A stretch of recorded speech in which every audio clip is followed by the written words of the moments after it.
Plane Perfection recently worked on a World War II Mustang, and our behind-the-news cameras followed the delicate process from start to finish. Reporter Steve Young and cameraman Darren Folks prepared this feature on the work that goes into restoring a half-century-old plane. But first, we take a look back to the plane before the repair work took place. This is a North American P-51D Mustang fighter aircraft. The plane is getting a full makeover and will look as good as new, sporting a complete paint job.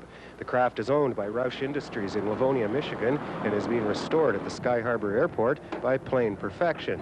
The entire cockpit has been equipped with new instruments, and the finishing touches will take about 6 weeks. Actually, it'll basically be finished when it leaves the paint shop. They're going to fly it for a while and then do small things. You know, fly it until the winter. They'll do the engine change in the winter and then just carry on like that, fly it and work on it.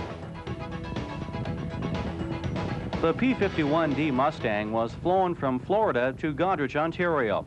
The million-dollar aircraft arrived in bad need of a paint job. It's Plane Perfection's task to make it look exactly like it did in 1944. In order to do that, staff looked into the history behind the Warbird. Blake Evans is in charge of the restoration effort. The P-51 was the fighter that protected many of the bomber crews during World War II, as the Spitfire was very significant in its contribution to the Battle of Britain. The P-51 was flown in World War II by Major Bud Anderson, who was the wingman for Colonel Chuck Yeager. Yeager was the first man to ever break the sound barrier. The Mustang can travel at 400 miles an hour in level flight.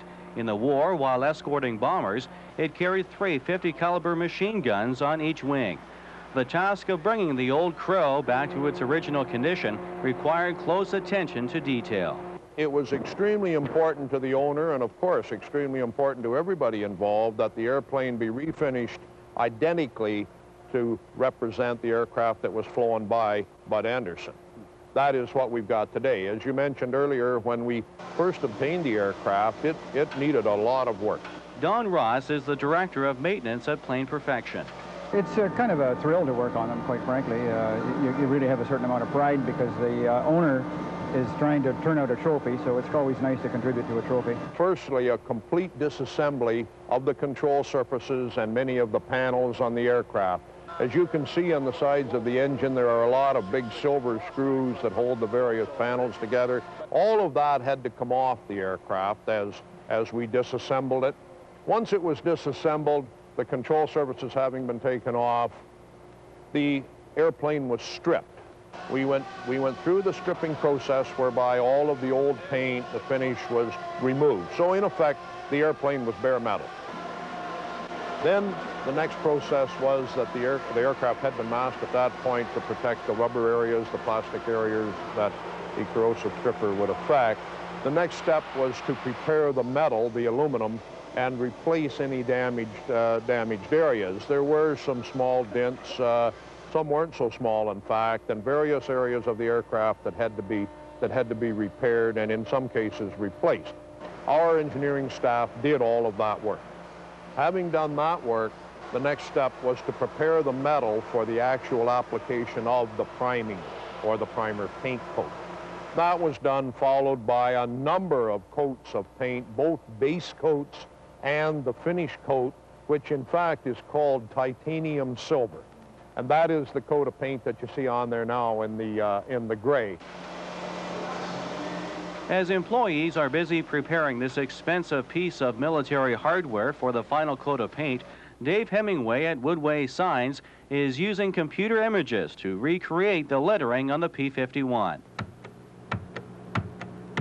The people that flew them had special lettering put on them as their plane type of thing. Yeah. And so you have special artwork that you have to do. And basically the idea is to get it back to the original, as close to the original as you can get. And that takes extra techniques. Following thousands of hours of work, 2.5 months later, the P-51 is as good as new and is ready for takeoff. North American 6341 Tango, going to back taxi down 28 to 31. All right, there's no local traffic report at the present time. Have yourself a good trip. See you again. Thank you, sir.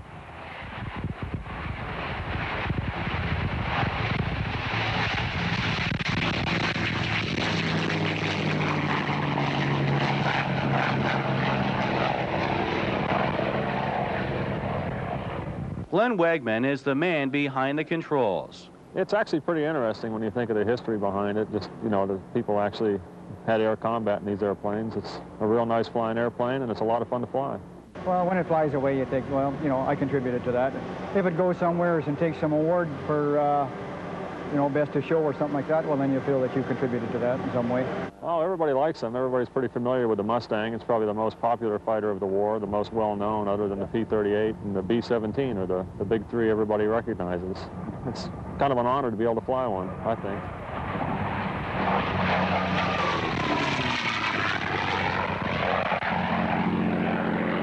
The P-51 Mustang is now on its way back to Florida. It will be entered in a number of military air shows. For the staff in Goderich who refurbished the aircraft, the thrill of working on the P-51 won't soon be forgotten. The contract could even lead to further projects involving military planes. As late as today, I have had contact with owners of similar aircraft, and it looks as if this is going to be one of several warbirds that Plane Protection is going to be refinishing. And again, we are very, very happy with that.